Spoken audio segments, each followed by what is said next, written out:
नाज़रीन अव्हां खे अहम ख़बर खां आगाह कंदा हलूं त सिंध असेंबली में अपोज़िशन लीडर हलीम आदिल शेख खे एंटी करप्शन ॼाण शोरो गिरफ़्तार करे वरितो।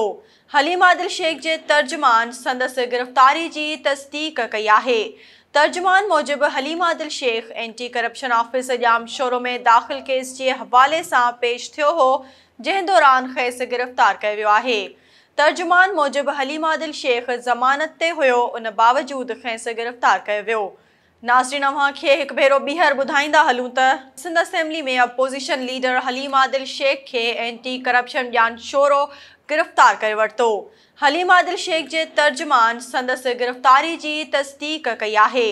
तर्जुमान मूजिबि Haleem Adil Sheikh anti corruption office ॼाण शोरो में दाख़िल केस जे हवाले सां पेश थियो हो, जंहिं दौरान खेसि गिरफ़्तार कयो वियो आहे। तर्जुमान मूजिबि हलीम आदिल शेख ज़मानत ते हुयो, उन बावजूद खेसि गिरफ़्तार कयो वियो।